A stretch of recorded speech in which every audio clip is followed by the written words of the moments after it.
India news room live में आपका एक बार फिर से स्वागत है। तो केजरीवाल ने नितिन गडकरी पे 5 जो मुख्य आरोप लगाए हैं वो आपको मैं बताना चाहूँगा। पहला आरोप है कि जमीन पे गन्ने की पौध तैयार होती है। गडकरी और पवार एक ही थैली के चट्टे बट्टे हैं, ये पहला सवाल है। दूसरा, किसानों की 100 एकड़ जमीन हड़पी, अजीत पवार की सिफारिश लगवाई, किसानों के पानी पर भी डाका डाला और गडकरी कई कंपनियों के मालिक हैं। जो गडकरी ने जवाब दिए हैं उसमें उन्होंने कहा है कि ज़मीन पर गन्ने की पौध तैयार होती है। जिस किसान का नाम लिया गया वो अभी भी वहाँ पे खेती कर रहा है। 1% से भी कम पानी लगता है इस पूरे प्रोजेक्ट में। ज़मीन लीज पे है, मालिकाना हक नहीं है। और इस प्रेस कॉन्फ्रेंस के बाद इंडिया अगेंस्ट करप्शन की साख का सवाल।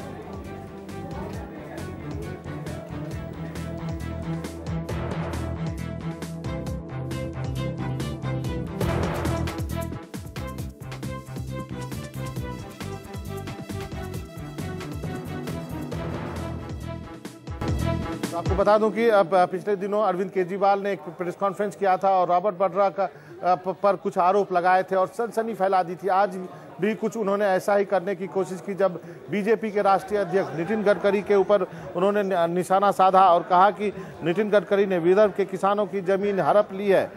ये भी कहा गया कि एनसीपी के नेता और तब के महाराष्ट्र के सिंचाई मंत्री अजीत पवार ने नितिन गडकरी की मदद की और दोनों की साठगांठ है और जमीन हड़प लिया गया किसानों का। और यही नहीं, जो विदर्भ में जो उनके बिजली के जो कारखाने हैं वहाँ किसानों का पानी दिया जा रहा है। केजरीवाल के आरोपों के बाद खुद गडकरी मीडिया के सामने आए, उन्होंने इस पर सफाई दी। बाद में सुषमा स्वराज और अरुण जेटली ने भी प्रेस कॉन्फ्रेंस किया। हम आपको बताते हैं क्या है अरविंद केजरीवाल के आरोप और क्या है गडकरी या बीजेपी के जवाब।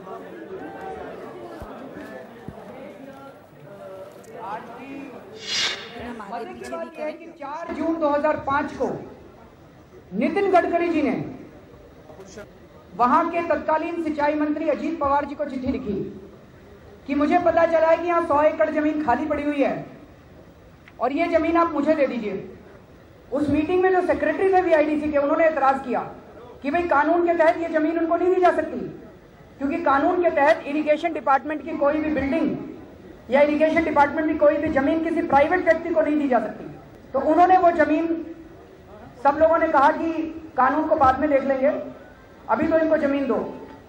तो नितिन गडकरी जी का प्रपोजल था कि 37 हेक्टेयर जमीन आप मुझे दे दीजिए और 11 हेक्टेयर जमीन एक जेम्स ऑफ इंडिया नाम की कंपनी आप उनको दे दीजिए। नितिन गडकरी जी की दोनों बातें मान ली गई। किसानों को जमीन देने से मना कर दिया महाराष्ट्र सरकार ने और नितिन गडकरी जी को जेम्स ऑफ इंडिया नाम की दोनों कंपनियों को जमीन दे दी गई। देखिए, पहली बात तो कोई फार्मर्स में एक ही फार्मर का नाम है जो उसने किया है। ये पूरा अवार्ड है, इसमें से इरिगेशन के पास एक ही फार्मर ने लैंड मांगी है। ये लैंड जो थी इसका एक्विजिशन मुबदला उनको मिल चुका है। सरकार उनको देना चाहती तो मुझे अड़चन नहीं। दूसरी बात, जो फार्मर का नाम लिया गया वो अभी भी वहां उसके लैंड पर खेती कर रहा है, उसकी लैंड हमने ली नहीं, आप जाकर देख सकते हैं। जो डैम वहां पे बना, इसमें एक चीज निकल के आई कि किस तरह से नितिन गडकरी जी ने गांव के किसानों की जमीन गलत तरीके से हथिया ली। लेकिन और ज्यादा बड़ी बात यह है कि जो वहां पे डैम बना, इरिगेशन डैम, सिंचाई डैम, वो बना तो सिंचाई के लिए था, लेकिन उसका एक बूंद पानी भी सिंचाई के लिए नहीं जा रहा। वो सारा का सारा पानी गडकरी जी की कंपनी और उसी तरह की जो अन्य कंपनियां वहां बनी हैं, उन सारी कंपनियों को वो पानी दे दिया गया है। तो गडकरी जी ने किसानों का पानी ले लिया, गडकरी जी ने किसानों की जमीन ले ली और जो किसान आत्महत्या कर रहे थे वहां पे महाराष्ट्र के अंदर, वो और उनकी बुरी हालत हो गई क्योंकि उनकी जमीनें भी छीन ली गई। जहां तक पानी का सवाल है, जो मेरे बारे में कितने कारखाने आंकड़े बताए वो भी शायद उनको मालूम नहीं था। यहां जो शुगर फैक्ट्री है उसी में पावर प्रोजेक्ट है। जैसे शुगर केन से जो शुगर निकलती है उससे जो बगास निकलता है उससे पावर होती है, जो प्रेसमंड निकलता है उसका खाद तैयार होता है और जो मोलाइसिस निकलता है उससे अल्कोहल या इथेनॉल तैयार होता है। तो एक ही जगह है। तो वो बार बार अलग अलग बातें कह रहे थे। एक तो मुझे कह रहे थे कि मैं सांसद हूं करके, उनको ये भी पता नहीं कि मैं सांसद हूं कि विधायक हूं। दुर्भाग्यवश केवल कांग्रेस पार्टी का जो भ्रष्टाचार के स्कैंडल्स के कारण एक प्रकार से नाम खराब हो रहा है, इसलिए भाजपा को जो एक अच्छी जगह मिल रही है वो उसके लिए ये जो चाहते हैं कि वो जगह उनको मिले, इसलिए भारतीय जनता पार्टी को बदनाम करने की ये साजिश है। ऐसा प्रतीत होता है कि नितिन गडकरी साहब पॉलिटिशियन नहीं है, वो देश के लोगों के हितों की सुरक्षा नहीं कर सकते, वो एक राजनेता नहीं है, वो राजनीति में नहीं है, वो भाजपा का इस्तेमाल करके केवल अपने बिजनेस एम्पायर को आगे बढ़ा रहे हैं। और ज्यादा बड़े दुख की बात यह है कि भाजपा ने अपना संविधान संशोधित करके उनको 3 साल के लिए और अपना अध्यक्ष चुन लिया है। जो चार्जेस मेरे ऊपर लगाए गए हैं पूरी तरह से बेबुनियाद है और वस्तु से उसका कोई संबंध नहीं है। मुझे उद्योगपति कहा गया, इसलिए मेरे मन में हंसी आती है। विदर्भ में किसान आत्महत्या कर रहे हैं, वो नहीं होनी चाहिए, इसलिए आत्महत्या रोकने के लिए मैं लगातार प्रयास कर रहा हूं।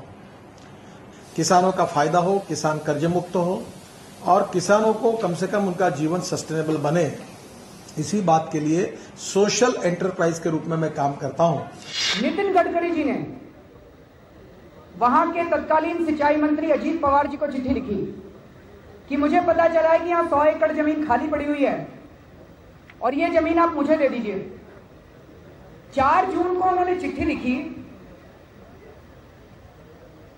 और 8 जून को 4 दिन के अंदर तुरंत अजीत पवार जी ने उस पर कार्रवाई की और नितिन गडकरी जी को और जेम्स ऑफ इंडिया नाम की दोनों कंपनियों को जमीन दे दी गई।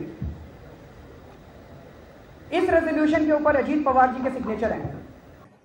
दुर्भाग्यवश केवल कांग्रेस पार्टी का जो भ्रष्टाचार के स्कैंडल्स के कारण एक प्रकार से नाम खराब हो रहा है, इसलिए भाजपा को जो एक अच्छी जगह मिल रही है वो उसके लिए ये जो चाहते हैं कि वो जगह उनको मिले, इसलिए भारतीय जनता पार्टी को बदनाम करने की ये साजिश।